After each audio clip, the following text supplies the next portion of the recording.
Hi everyone, and welcome to this week's video. In this one we're going to do something a little bit different. The thing with 3D printing, you do generate some waste from it, whether that be something from a failed print or a design where you've got the dimensions slightly wrong and you can't just adjust it using just post-processing. Maybe something like something simple as a hole is just 5mm out of position and there's just no way of physically making it fit properly anymore, so you've got to redo it and then print a new version. Other times you've got stuff that is literally printed just as effectively waste. I mean, things that are being printed and produced just to be thrown away at the end of it. Now, case in point, as we've got laid out here, if you do something which has multiple filaments. Now I've got a Prusa Mk3 with the MMU2 unit, which means I can have up to 5 different filaments at any one time. So here we've got just an example, something I've done recently. So on this one, we've used all 5, all 5 filaments on this one.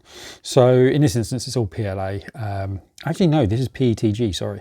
But it's all the same material, it's just different colors of that material. One of the things about the MMU is you could potentially mix materials together. Assuming they're compatible, I have discovered that PLA and PETG don't like sticking to each other, so sometimes some of them aren't quite as easy to do as initially maybe thought to.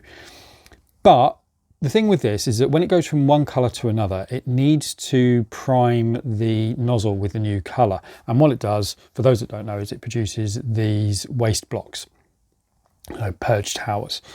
And the idea is that it can get rid of any of the material from the last or the current material, get rid of all of that, get the new one in, and then start priming it, so you then get, when you come to the print, a nice hard transition between the old color and the new color, so you don't end up with, say for example, this went from the orange to the green, you don't end up with this sort of a orangey green for a while it's still purging any of the orange still out of it. Trouble is, like I say, you end up with this, which is literally just waste. And I don't know why, I just couldn't bring myself to throw this stuff away. Some of them, especially where you do a higher print, is remarkably tactile stuff. It's quite sort of nice in the hand, at least for me anyway. I'm a bit sad like that. So yeah, I've just been taking these off after a print and I put them into a box and really didn't think too much of it. The box started to get a bit full, and I'm not sure where this idea came about or when it came about to me, but I was looking at it and I think I must have just been getting them out and putting them to one side, and noticed sort of laying it out as I've done here into a sort of grid. And I actually thought, you know what, there's weirder art out there. I am not an artist. I have very little in the way of artistic ability in that regard. But I can do geometry and technical stuff. So I looked at this and thought, this stuff, laying it out as I was for whatever reason, this is something that we could turn into a art piece. And the nice thing is there's going to be quite a texture to it, because you've got the different heights, because depending on the different prints, there's different thicknesses, there's different widths. So I thought, if nothing else, it'll be visually interesting, if not particularly arty. So my plan is, as I've already laid this out here, I've got some foam board. It's just basic card on both sides and then foam in the middle. Standard stuff that RC aircraft operators would use to make airplanes with, model airplanes. I've cut this down, so this was originally A3.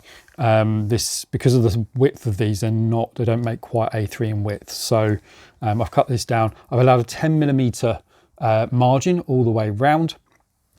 And while I was doing this, one of the things I was thinking of is, how do I finish this off? Because with this, you've got the foam on the edges, which is not too nice to look at, and where I've had to cut one of them down. So what I thought about was making a framework to go around it. Now, these are from waste as well. I say waste, these are from end of reels. So I had a really small amount of black PLA left on the reel. And one of the nice things about the MMU is that it can do what they call spool join. So when it runs out of one filament, it will move to the next available one and start using that one, which is what's happened here. So I started with the black one. that ran out and it switched to the next one, which in this instance was grey. Now you may notice these two here are grey and brown. Actually, this is a wood filament, really nice. I think it's about 40%. It's PLA, but with about 40% or so sawdust in it, which gives a really nice feeling to it and actually smells gorgeous when it's printing. So I messed up originally. This was the one that actually came off with the original print because of this cutting board. Actually, one of the things with this cutting board, the width of the overall cutting board is A3 width, but the height is only A3 in the grid. So weirdly, it's A3 wide, but slightly more than A3 high. So I didn't realize that. So when I actually originally done this, this is actually slightly, these blocks are now slightly smaller in terms of height. I didn't realize that there was this difference.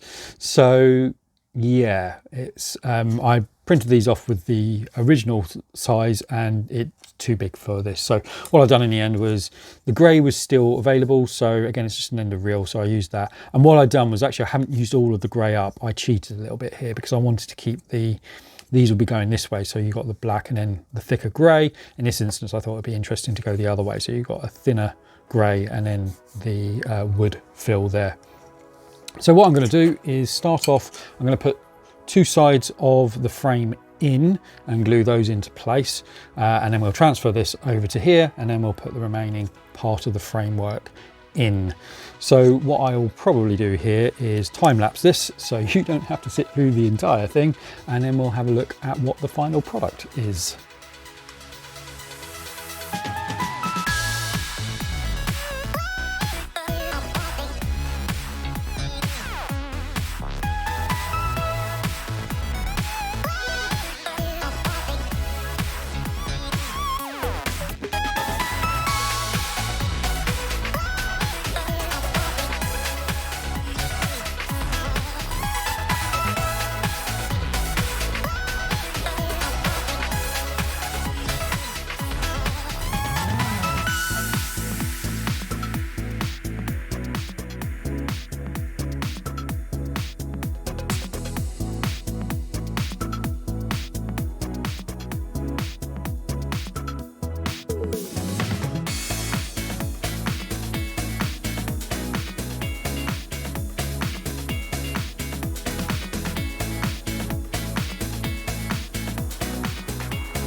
So here we have the final product. I'm reasonably happy with it.